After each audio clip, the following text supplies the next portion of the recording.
ડીસા સમૂહ રોડનું કામ ગોકળ ગાય ગતિએ. ધૂળની ડબરીઓથી વિદ્યાર્થીઓ અને વાહન ચાલકો ત્રાહિમામ. જૂના ડીસાથી સમૂહને જોડતા 20 થી 25 કિલોમીટરના માર્ગ પર કોન્ટ્રાક્ટરની ઘોર બેદરકારી. ધૂળના કારણે શ્વાસના રોગોનું જોખમ વધ્યું.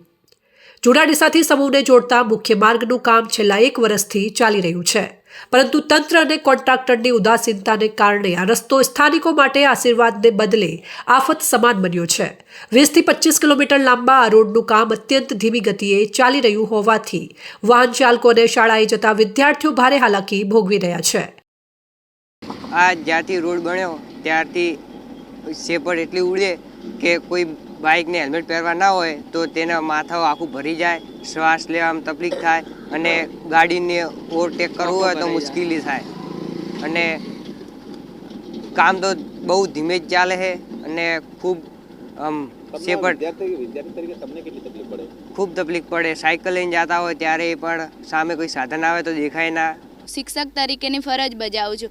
અમારી શાળાની બાજુમાં જે હાઈવે આવેલો છે મેન ડીસાથી સમૂહ વચ્ચેનો, તે રોડ 12 મહિનાથી બને છે પણ હજુ તેનું કામગીરી પૂરી થઈ નથી. કેટલાય મહિનાથી કામ ચાલુ જ છે. એમાં કપચી નાખેલી છે, તેના કારણે બહુ ડસ્ટ ઉડે છે અને અમારા છોકરાઓના મધ્યાહન ભોજનમાં પણ એની અસર થાય છે. બાળકો જમવા બેઠા હોય તો ડસ્ટ ઉડે છે, એના કારણે બાળકોનું સ્વાસ્થ્ય પણ બગડે છે અને બાળકો બહુ બીમાર થાય છે. તેના કારણે અમારી એક જ માગણી છે કે આ રોડ જલ્દી બની જાય અને અમારા બાળકોને આ સ્વાસ્થ્યને નુકસાન ન પહોંચે તે માટે સરકારે પગલાં લેવા નમ્ર વિનંતી.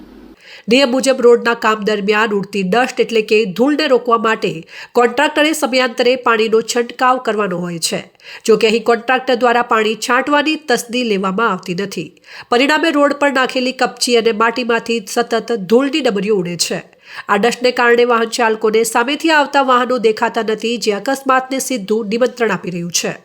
રોડ પરથી પ્રસાર થતા ભારે વાહનોને કારણે ઉડતી ડસ્ટ સીધી શાળાના વર્ગખંડોમાં પહોંચે છે. માસૂમ બાળકોના શ્વાસમાં આ ધૂળ જવાથી તેમને ફેફસામાં અને શ્વાસની ગંભીર બીમારીઓ થવાની ભીતિ સેવાઈ રહી છે. શિક્ષકો અને વાલીઓમાં આ બાબતે ભારે રોષ જોવા મળી રહ્યો છે. સ્થાનિક રહીશોનું કહેવું છે કે છેલ્લા 1 વર્ષથી અમે નરક જેવી સ્થિતિમાં જીવી રહ્યા છીએ. ઘરોમાં અને દુકાનોમાં ધૂળના થર જામી ગયા છે. બીમાર પડવાની બીક લાગે છે.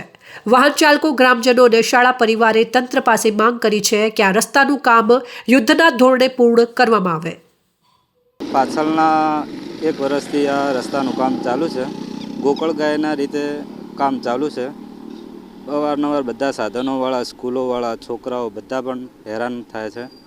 પાછળનું કંઈ એમાં શાંતિસર બધું એમના રીતે યોગ લાગે એમ કામ કરે છે. કંઈ પબ્લિકનું કંઈ વિચારતા નથી. પાછળના કેટલા એક્સિડન્ટ થઈ ગયા છે, કેટલા જાનહાનિ થઈ ગયા છે, પણ આ એકદમ ગેરરીતિ રીતે કામ કરવામાં આવે છે. આ રોડમાં